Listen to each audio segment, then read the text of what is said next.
ఈరోజు morning 9 o'clock నుంచి 12 o'clock వరకు civils exams first exam start అయింది. General SA. జనరల్ ఎస్ఏ అంటే 250 మార్క్స్ ఉంటుంది. ఒక్కొక్క ఎస్ఏ 1000 to 1200 వర్డ్స్ రాయాలి. 2 పార్ట్స్ ఉంటాయి, సెక్షన్ ఏ, సెక్షన్ బి. ఒక్కొక్క సెక్షన్లో 4 టాపిక్స్ ఉంటాయి. నీకు నచ్చిన ఒక టాపిక్ సెలెక్ట్ చేసుకోవాలి. సెక్షన్ ఏలో 4 నుంచి ఒక టాపిక్, సెక్షన్ బిలో 4 నుంచి ఒక టాపిక్. మొత్తం 2 ఎస్ఏస్ 3 గంటల టైంలో రాయాలి. ఒక్కొక్క ఎస్ఏ 125 మార్క్స్. ఓకే. ప్రతి సంవత్సరం ఏమేదంటే ఒక సెక్షన్లో ఫిలసాఫికల్, లిటరరీ లేదా రిఫ్లెక్టివ్ ఎస్ఎస్ ఇచ్చి ఇంకొక సెక్షన్లో డైరెక్ట్గా మంచి కాంటెంపరీ సోషో ఎకనామిక్ ఇష్యూస్ ఇచ్చేవాళ్ళు. కానీ ఈసారి most of the essays are philosophical or literary or reflective. ఎవరైతే philosophical, literary, reflective essays practice చేశారో వాళ్ళు బాగా సక్సెస్ అవుతారు ఈసారి ఎస్ఏ పేపర్లో. అయితే ఈ 8 ఎస్ఏస్ ఇప్పుడు చెప్పి మీకు దాని పర్స్పెక్టివ్ ఏంటో ఒకసారి చెప్తాను. 8 ఎస్ఏస్ ఏ విధంగా వచ్చాయి, దాని మీనింగ్ ఏంటి, దాని పర్స్పెక్టివ్ ఏంటో ఒకసారి ట్రై చేద్దాం. Okay. First essay, the process of self discovery has now been technologically outsourced. The process of self discovery has now been technologically outsourced అంటే ఏం లేదు మీనింగ్. మనిషి టెక్నాలజీకి బానిస అయిపోయాడు, టెక్నాలజీకి స్లేవ్ అయిపోయాడు. తన పనులన్నీ టెక్నాలజీతో చేయించుకుంటున్నాడు, తన థింకింగ్ కూడా టెక్నాలజీతో చేయించుకుంటున్నాడని. ఉదాహరణకి మనం ఎన్ని అడుగులు వేసామని చెప్పి చేతికి ఒక వాచ్ పెట్టి తిరుగుతాం. ఓకే. తర్వాత మన ఐఫోన్లు వచ్చేసిన తర్వాత మన హార్ట్ ఎన్నిసార్లు కొట్టుకుంటున్న దగ్గర నుంచి ఐ వాచ్లు అన్నీ చెప్పేస్తుంది. తర్వాత కొత్తగా వేరబుల్ టెక్నాలజీస్ వచ్చేసాయి, వాటితో మనం అన్ని మన విషయాలన్నీ కనిపెట్టేస్తాయి. అంతతో పాటు పాత రోజుల్లో ఒక ఫోన్ నెంబర్ అంటే మన బ్రెయిన్లో పెట్టుకునేవాళ్ళం. ఇప్పుడు ఫోన్ నెంబర్ అంటే ఫోన్లో చూసేసుకుంటాం. మనకు ఒక్క నెంబర్ కూడా మన నెంబర్ మనకు గుర్తుండమే కష్టం ఉంది ఇప్పుడు. సో ఇటువంటి పరిస్థితి అనమాట. దాంతో పాటు వర్చువల్ రియాలిటీ టెక్నాలజీస్, కొత్త టెక్నాలజీస్ వచ్చి మనల్ని మన డిస్కవరీ మనం చేసుకోకుండా మన గురించి ఎక్కడి నుంచో తెలుసుకునే విధానం వచ్చేసింది అనమాట ప్రతిదీ. సో ఈ artificial intelligence, robotics, nano technology దగ్గర నుంచి ఇంటర్నెట్ ఆఫ్ థింగ్స్ వరకు అన్నీ వచ్చేసి మనిషి లైఫ్లో, ముఖ్యంగా ఐఓటీ వచ్చిన తర్వాత నువ్వు జనరల్గా చిన్న ఎమోషన్స్ ఉంటాయి. చిన్న ఎమోషన్స్ ఏంటి, బర్త్డే గుర్తు పెట్టుకుని మనం చిన్న ఫ్లవర్ బొకే వేయటం, అది కూడా మనకి వేరే వాళ్ళు చెప్పాల్సిందే. సో మొత్తం మనిషిలో లవ్ అండ్ అఫెక్షన్ దగ్గర నుంచి, మనిషిలో ఎమోషన్స్ దగ్గర నుంచి ఎవ్రీథింగ్ ఈజ్ టెక్నాలజీ డ్రివెన్ అన్నమాట. అది దీని meaning. Okay. So the process of self discovery has now been technologically outsourced. అంటే మన గురించి మనం తెలుసుకునే ప్రయత్నంలో మనం మొత్తం ఆ పనిని టెక్నాలజీకి ఇచ్చేసాము అని చెప్పి. ఓకే. సో స్టీవ్ జాబ్స్ వచ్చి తప్పు చేశాడా, కరెక్ట్ చేశాడా? బిల్ గేట్స్ వచ్చి తప్పు చేశాడా, కరెక్ట్ చేశాడా? ఇంక్లూడింగ్ ఫేస్బుక్ వచ్చి మన లైఫ్లో ఏం చేసింది? ఓకే. అసలు పుస్తకం రాయటం మర్చిపోయాం, డైరీ రాయటం మర్చిపోయాం, అన్నీ ఆన్లైన్. ఈవెన్ లెక్కలు వేసుకోవడం కూడా బ్రెయిన్లో లెక్కలు వేసుకోం అనమాట. అన్నీ మనం లాగ్ బుక్లో, ఎక్సెల్ షీట్లో లెక్కలు వేసేస్తాం, కంప్యూటర్కి ఇచ్చేసాం ఆ పని కూడా. సో ప్రతిదిన తొందరలో మనిషి, జపాన్లో ఎక్కడ ఒక మనిషి అంటే ఒక రోబోని పెళ్లి చేసుకున్నాడంటే ఒక కంప్యూటర్, నేను అలా అయిపోద్ది అనమాట పరిస్థితి. So the process of self discovery have been now is technologically we have outsourced it to the technology. Second essay, your perception of me is a reflection of you. Your perception of me is a reflection of you. My reaction to you is an awareness of me.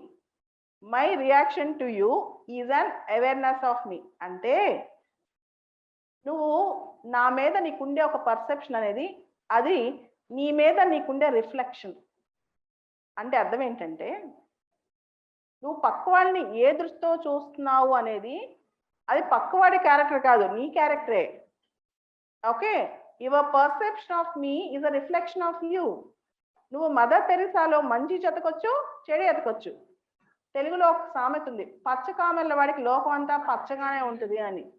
Okay. నువ్వు ఏ colour గ్లాసెస్తో ప్రపంచాన్ని చూస్తున్నావు అనేది చాలా important. ఏ colour యాటిట్యూడ్తో ప్రపంచాన్ని చూస్తున్నావు అనేది చాలా important అన్నమాట. Your perception of me is a reflection of you. ఉదాహరణకి మదర్ తెరిసా ఉంది. ఒకసారి మదర్ తెరిసా మీద ఒక విమర్శ వచ్చిందనమాట. ఆవిడ చాలా క్రిమినల్స్ దగ్గర, చాలా మంది దగ్గర ఫుడ్ ఎయిడ్ కానీ హెల్ప్ కానీ పేద పిల్లల కోసం తీసుకుందని. ఆవిడ ఆ సందర్భంగా ఒక ఆన్సర్ చెప్పారు. ఒక క్రిమినల్ ఒక పేద పిల్లవాడికి హెల్ప్ చేయడానికి వచ్చారనుకో, పేద పిల్లలకు అన్నం పెట్టడానికి వచ్చారనుకో ముందుకి, అంటే ఆ క్రిమినల్లో కూడా మంచి గుణం డెవలప్ అవుతుందని. నువ్వు అలా ఎందుకు అర్థం చేసుకోవు? ఇప్పుడు గాంధీ గారిని ఏ విధంగా చూస్తుంది ప్రపంచం? కొంతమంది ఏమో ఫాదర్ ఆఫ్ నేషన్, దేశం కోసం ఆయన ఇచ్చారంటారు. కొంతమంది ఏమో గాంధీ అంటే చిన్న నార్మల్ మనుషులే, బాగా చాలా మంది ఆయన గురించి ఇది చేస్తారు అని చెప్పి చాలా ఫేక్ అనేది బయలుదేరింది అనమాట. అంటే నువ్వు ప్రపంచాన్ని ఎలా చూస్తున్నావు, నీ యాటిట్యూడ్ ఏంటి, సొసైటీని ఎలా చూస్తున్నావు, మతాన్ని ఎలా చూస్తున్నావు, ప్రజల్ని ఎలా చూస్తున్నావు, పక్క మతాన్ని ఎలా చూస్తున్నావు, నీ పక్కవాడిని ఎలా చూస్తున్నావు, అంటే ప్రతి దానిలోనూ తప్పులు ఎతకడం మంచి ఎతకడం అనేది ఉంటుంది అనమాట. So your perception of me is nothing but a reflection of you. అర్థమైందా మీనింగ్? అలానే my reaction to you is an awareness of me. My reaction to you is an awareness of me అంటే నేను నా అవగాహన కొలిది నేను ప్రపంచ విషయాన్ని అర్థం చేసుకుంటాను. నాకు మీన్ మైండ్ ఉందనుకో మీన్గా అర్థం చేసుకుంటాను. నాకు మెచ్యూర్డ్ మైండ్ ఉందనుకో మెచ్యూర్డ్గా అర్థం చేసుకుంటాను. It might be secularism, it might be international peace, it might be democracy, it might be my relationship with others, my treatment towards my father and mother, ఏదైనా సరే. సో నా అవగాహన కొలది నేను రియాక్ట్ అవుతాను ప్రపంచం మీద, సొసైటీ మీద, మనుషుల మీద, ఇతర మనుషుల మీద. అది నా మీనింగ్. చాలా బాగుంది కదా. Next, philosophy of wantlessness is utopian. Next essay, philosophy of wantlessness is utopian while materialism is a chimera. Philosophy of wantlessness is utopian while materialism is a chimera. బుద్ధిజంలో మనుషులు అస్సలు ఏ కోరికలు లేకుండా ఉండాలి. గౌతమ్ బుద్ధ లాగా ఆయన సాల్వేషన్ స్టేజ్ అప్పుడు ఏ కోరికలు లేకుండా, జీవితం మీద ఆశ లేకుండా ఉండటం, అది అబ్దుల్ కలాం గారికి సాధ్యం, కొంతమందికి మహనీయులకు సాధ్యం. అసలు ఏమి ఈ భూప్రపంచం మీదకి వచ్చిన తర్వాత నాకు ఏం సంబంధం లేదు, ఈ ప్రపంచం పూర్తిగా అసలు అనాస్థేయ అంటే ఒక టైప్ ఆఫ్ వాంట్లెస్నెస్ లో ఉంటానంటే అది యుటోపియన్, అది ఐడియలిజం, ఊహల్లో బతకొచ్చు, అది రియల్ కాకపోవచ్చు. అలానే కొంతమందికి చెల్లుద్ది, కొంతమందికి అవుతుంది, కానీ అది హ్యూమన్ నుంచి మనం ఎక్స్పెక్ట్ చేయలేం. ఇక్కడ ప్లేటో ఫిలాసఫర్ కింగ్ ఉన్నాడు. ప్లేటో అనే థింకర్ ఫిలాసఫర్ కింగ్ అని చెప్పాడు. అతనికి కోరికలు ఏమి ఉండవు, సొసైటీ అంటేనే ముఖ్యం, తన గురించి ఏమి లేదు అని. సో అట్లాంటి వాంట్లెస్నెస్ కంప్లీట్ గా సన్యాసి లాగా బతకడం అనేది అందరికీ సాధ్యం కాకపోవచ్చు. అలానే నాకేమీ వాంట్ లేదు అనేది కూడా యుటోపియన్ ఐడియా ఉండొచ్చు, అది నిజంగా అందరి దృష్టిలో పాసిబుల్ కాకపోవచ్చు. సో అదనేది ఒక ఉటోపియన్, కానీ కొంతవరకు మనిషి గ్రీడ్కి లిమిట్ ఉండాల్సిన అవసరం ఉంది. ఓకే, వాంట్లెస్నెస్ అనేది పూర్తిగా మనం ప్రమోట్ చేయలేం కూడా సొసైటీలో. ఇన్ఫ్యాక్ట్ ఒక ఇంక్విజిటివ్నెస్, ఇన్నోవేషన్ ఉండబట్టే. ఫర్ ఎగ్జాంపుల్ మనం చూసాం, అంబానీ ఇంత పెద్ద ఎంపైర్ బిల్డ్ చేశారు, దానిలో జియో అనే ఒక టెక్నాలజీ తీసుకొచ్చారు. ఆయన ఇన్నోవేషన్, ఆ బిజినెస్ కోరికొండ బట్టి అంత గొప్పవాడయ్యాడు. సో ఉదాహరణకి COVID-19 వ్యాక్సిన్స్ వచ్చాయి. వ్యాక్సిన్స్ లో వాళ్ళు ఒక ప్రైస్ పెట్టారు, దానికి కూడా ఒక రీజన్ ఉంది. వాళ్ళ సొసైటీ బెనిఫిట్ కోసం కొన్ని చేశారు. అట్ ద సేమ్ టైం దానిలో ఒక వాంట్ ఉంది, వాళ్ళ ప్రాఫిట్ మోటివ్. సో అట్లా ఏ ఇన్నోవేషన్ అని, ఈవెన్ ఐడెంటిటీ, గుర్తింపు తీసుకురావటం, గుర్తింపు తెచ్చుకోవటం, అది కూడా ఒక వాంటే. అసలు పూర్తిగా నాకేమి వద్దు అనేది utopian idea. At the same time materialism is chimera. Chimera అంటే సో ఇట్స్ ఎండ్లెస్. మెటీరియలిజం అంటే వస్తువు అంటే కాంక్ష, గ్రీడ్ అనేది ఎండ్లెస్ అన్నమాట. అంటే నువ్వు సంపాదిస్తూ పోయినా, లేదా అహం పెంచుకుంటూ పోయినా, లేదా ఐడెంటిటీ కోసం పోరాడినా దానికి ఇంక ఎండ్ ఉండదు. దానికి ఎక్కడ ఎండ్, ఎంతవరకు ఎండ్ అనేది. సో ఈ ఎస్ఏలో ఏంటంటే మనిషి అవసరమైనప్పుడు వాంట్లెస్గా ఉండాలి, ఇంకా అవసరమైనప్పుడు మెటీరియలిస్టిక్గా ఉండాలి. సొసైటీ కోసం మెటీరియలిస్టిక్గా ఉండొచ్చు, తన కోసం కొంతవరకు ఉండొచ్చు. అట్ ద సేమ్ టైం మనిషి రెండింటిని బ్యాలెన్స్ చేసుకుని బతకాలి అన్ని విషయాల్లో. ఇండియా కంట్రీ లెవెల్లో కానీ, లేకపోతే ఫర్ ఎగ్జాంపుల్ వ్యాక్సినేషనిజం అనుకోండి, అక్కడి నుంచి తీసుకురావచ్చు. తర్వాత society level, institutional level, multinational companies, pharmaceutical companies, దగ్గర నుంచి ఒక వ్యక్తి వరకు రెండింటిని బ్యాలెన్స్ చేయాలి. అవసరమైనప్పుడు పరిస్థితిని బట్టి వాంట్లెస్గా ఉండొచ్చు, మెటీరియలిస్టిక్గా ఉండొచ్చు. You need to maintain a perfect balance. So you need to think karma yoga is always better than కర్మ సన్యాస. నాకేమీ వద్దు, నాకు ఈ జీవితమే వద్దు అని అడవిలో కూర్చునే కన్నా ఎంతో కొంత వివేకానంద ప్రాక్టికల్ వేదాంత, కొంతవరకు ప్రాక్టికల్ వేదాంత కూడా తీసుకురావచ్చు అనమాట. You do the job, earn profits, give it to the society. You అంటే కానీ నేను సన్యాసి అయిపోతాను చెప్పి జీవితాంతం దేవుణ్ణి తప్పిస్తూ అడవిలోకి వెళ్ళటం కూడా కాదు. Okay, wantlessness is utopian, materialism is chimera అనమాట. Next say the real is rational and rational is real. The real is rational. వాస్తవము హేతుబద్ధము, హేతుబద్ధమే వాస్తవము. The real is rational, rational is real. అంటే ఏం తెలుసా, ఈ మధ్య బాగా సూడో సైన్స్ డెవలప్ అవుతుంది. సూడో సైన్స్ అంటే వినాయకుడు పాలు తాగుతున్నాడు, దేవతల కళ్ళల్లోంచి నీళ్ళు వస్తున్నాయి, రాళ్లలోంచి రాత్రిపూట శబ్దాలు వస్తున్నాయి. Okay, superstitions to develop scientific temper. ఏదైతే రేషనాలిటీకి అందుద్దో అదే ప్రాక్టికల్, ఏదైతే ప్రాక్టికల్కి అందుద్దో అదే రేషనాలిటీ అనేది దీని మీనింగ్ అనమాట. The real is rational and the rational is real. So science research, science and scientific promotion, scientific temper. More than that ఏదైనా సరే మనిషి అనే వాడికి ఒక రేషనాలిటీ పెరగాలి.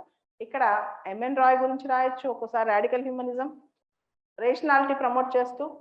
ఓకే, దాంతో పాటు రేషనాలిటీ అనేది ప్రాక్టికాలిటీ, రియాలిటీకి సంబంధించి it might B science, it might B inventions, it might B society, it might B human emotions and sentiments, it might B God and it might B ఈ మన sentiments ఉంటాయి కదా, black మ్యాజిక్లు ఇలాంటివి. ఇవన్నీ తీసుకొచ్చి reality is rationality and rationality is reality. Astrophysics, aliens ఉన్నారా, మీరు అన్ని కనెక్ట్ చేసి దీనిలో చాలా డిఫరెంట్ థాట్స్ అనమాట. ఈ 4 ఎస్సేస్ సెక్షన్ ఏ, వీటిలోంచి ఒకటి కనెక్ట్ చేసుకోవాలి. తర్వాత సెక్షన్ బి 5th ఎస్సే, ఇంకా next 5th, 6th, 7th, 8th లో ఇంకోటి రాయాలన్నమాట. The hand that rocks the cradle rules the world. Hand that rocks the cradle rules the world. ఇది నా ఫేవరెట్ ఎస్సే, చాలాసార్లు ఇచ్చాను నేను. Hand that rocks the cradle can become the hand that rules the world. తెలుగులో ఏం లేదు. ఊయలూపే చెయ్యే పరిపాలించే హస్తంగా మారవచ్చు. ఒక మహిళ ప్రపంచాన్ని నిర్దేశించవచ్చు. ఆవిడ తల్లిగా ఒక చక్కటి కుమారుని పెంచవచ్చు, శివాజీ మదర్. భార్యగా ఇప్పుడు మహాత్మా గాంధీ గారి భార్య కస్తూరిబా తన సత్యాగ్రహ సిద్ధాంతాన్ని గాంధీ గారు ఎంత దూరం తీసుకెళ్లారు, ఈ రోజుకి అది ఎంత ఇన్స్పిరేషన్. ఓకే, ఒక తల్లిగా, ఒక భార్యగా, ఒక గురువుగా, ఒక కూతురుగా, ప్రతి చోట ఝాన్సీ లక్ష్మీబాయి తన కింగ్డమ్ కోసం ఎంత ఫైట్ చేసింది, ఇవన్నీ తన వాళ్ళని ఎంత ముందుకు నడిపించింది, ఇవన్నీ కూడా. సో అక్కడి నుంచి ఒక అమ్మాయి రాజకీయ నాయకురాలు అవుతే, ఇందిరాగాంధీ సినిమా ఓ బండారు నాయకే. ఓకే, మేఘావతి సుకార్ణ పుత్రి దగ్గర నుంచి మార్గరెట్ థాచర్, నిన్నే చదివాను, ఏంజలా మెర్కెల్ 16 సంవత్సరాల నుంచి అంతే కంటిన్యూస్గా. So the hand that rocks the cradle can become the hand that rules the world. There is no place in earth or heaven that have feathers weight or worth without a woman in it. ఈ భూమి మీద, భూమి లోపల ఎక్కడ, ప్రపంచంలో ఎక్కడ ఎతికినా, భూమి మీద కానీ స్వర్గంలో కానీ ఏ విలువ కల్పించాలన్నా, దేనికి ఏ విలువ రావాలన్నా సృష్టికి మూలం మహిళ. ఓకే, ఆ మహిళ అన్ని రంగాల్లో, మహిళ లేదే women can make or break anything in the world. She is a source and genesis of everything. The hand that rocks the cradle can become the hand that rules the world. అర్థమైందా? ఇంకా చూసుకోండి, ఎంతైనా రాయొచ్చు, ఎక్కడి నుంచి తీసుకెళ్ళొచ్చు అంటే. So you can talk about civil services, you can talk about Indra Nooyi, you can talk about Margaret Thatcher, you can talk about a common women. మీద ఉమెన్ అనగానే అందరూ హైఫై ఉమెనే కావచ్చు, common women who is really doing good job. So మీరు వినే ఉంటారు, Pawan Kalyan song ఒకటి, మహిళ మగువా సాంగ్ దగ్గర నుంచి పాత రోజుల్లో ప్రేమ దేశం పాట ఒకటి, అలా తానై మనసునే మురిపించేది మహిళ, తనువు తానై మరిపించేది మహిళ అనే ఒక పాట ఉంటుంది. దాని మీనింగ్ రాసినా చాలు, everything is women. there's nothing without women in life. So అది దీని మీనింగ్ అనమాట. ఓకే, చాలా మంది ఓన్లీ పాలిటిక్స్ అనుకుంటారు. దీనిలో అన్ని పర్స్పెక్టివ్స్ రాయాలి. రూల్స్ ద వరల్డ్ అనగానే కేవలం పాలిటిక్స్ అనుకుంటారు. పాలిటిక్స్ అనే కాదు, ప్రతి పురుషుడి విజయం వెనకాల ఒక స్త్రీ ఉంటుంది, ప్రతి ఇన్స్పిరేషన్ ప్రతిదానికి ఒక అమ్మాయే అని చెప్పి మొదలెట్టాలన్నమాట దీనికి. ఓకే, తర్వాత what is research? Next essay, what is research but A blind date with knowledge?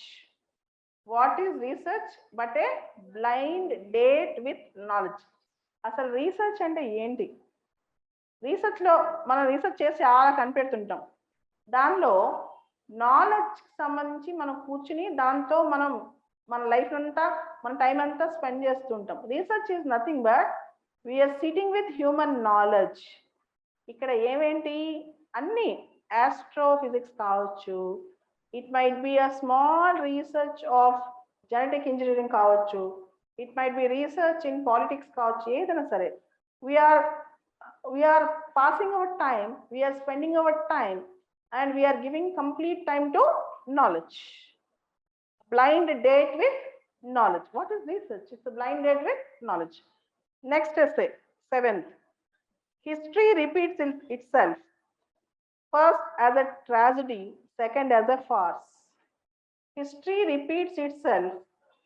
First as a tragedy, second as a farce. చరిత్ర ఖచ్చితంగా పునరావృతం అవుతుంది. ఫస్ట్ టైం ఒక ట్రాజడీ లాగా, రెండోది ఒక ఫార్స్ లాగా. ఇప్పుడు హిట్లర్ని తీసుకోండి, హిట్లర్ ఇంత దారుణంగా చేశాడు అని. ఓకే, సో ఖచ్చితంగా చరిత్ర పునరావృతం అవుతుంది. రెండోసారి పునరావృతం అవుతుంది ఏంటి? మనం దాన్ని కంట్రోల్ చేసుకోలేకపోయామని, దాన్ని సరిగ్గా హిస్టరీ నుంచి పాఠాలు నేర్చుకోలేకపోయామని చెప్పి రెండోసారి అది పెద్ద ఫార్స్ అవుతుంది అనమాట. History repeats it self. తర్వాత ఇప్పుడు కిమ్ వచ్చాడు, కిమ్ కూడా అంతే భయంకరంగా చేస్తున్నాడు. సో అక్కడ నేర్చుకున్న పాఠాలు ఇక్కడ ఎందుకు మనం చేయట్లేదు? సో చాలా హిస్టరీ రిపీట్స్. ప్రతి చిన్న చిన్న అంశం నుంచి పెద్ద అంశం వరకు మన జీవితంలో మన మిస్టేక్స్ కూడా, మనం చేసే తప్పులు కూడా హిస్టరీ రిపీట్స్ సార్. అంటే మనం నేర్చుకున్న పాఠాల నుంచి మన జరిగిపోయిన అంశాల నుంచి మనం పాఠాలు నేర్చుకోకుండా ఇంకా వాటిలో ఉంటే రెండోసారి అది ఫార్స్ అయిపోద్ది అని కూడా ఏదైనా ఇంటర్ప్రిట్ చేయొచ్చు. History repeats itself. First as a tragedy, second as a farce. తర్వాత there are better practices. Last essay, there are better practices to best practices. అంటే మనం ఏదైనా బెస్ట్ అంటాం, ప్రతి బెస్ట్లో ఇంకా ఎక్సలెంట్గా చేసే అవకాశం ఉంటుంది అనమాట. ఉదాహరణకి నా టైం బెస్ట్గా యూజ్ చేస్తున్నాం అంటాం, ఇంకా బెస్ట్గా కూడా బెటర్గా కూడా ఎఫిషియెంట్గా యూజ్ చేయొచ్చు. నేను ఎన్విరాన్మెంట్ బాగా ప్రొటెక్ట్ చేస్తున్నాను అనుకోండి, ఇంకా బెటర్గా చేయొచ్చు. అలానే డెమోక్రసీ బాగుంది, నేను బెస్ట్గా ఉంది, ఇంకా బెటర్గా చేయొచ్చు. అంటే there is no end for excellence in any field, in every field. నువ్వు మిసైల్స్ తయారు చేయి, దగ్గర నుంచి స్పేస్ ఎక్స్ లాంటివి పంపించు, తర్వాత స్పేస్ ఎక్స్ లాంటివి కంపెనీస్ పెట్టు, ఇన్నోవేషన్స్ పెట్టు, స్టార్ట్అప్స్ పెట్టు, లేకపోతే నువ్వు ఒక కలెక్టర్గా వెల్ఫేర్ స్కీమ్స్ చేయి. ప్రతి దానిలో దేర్ ఆర్ బెటర్ థింగ్స్. అంటే every time there is a chance to make something better from the best.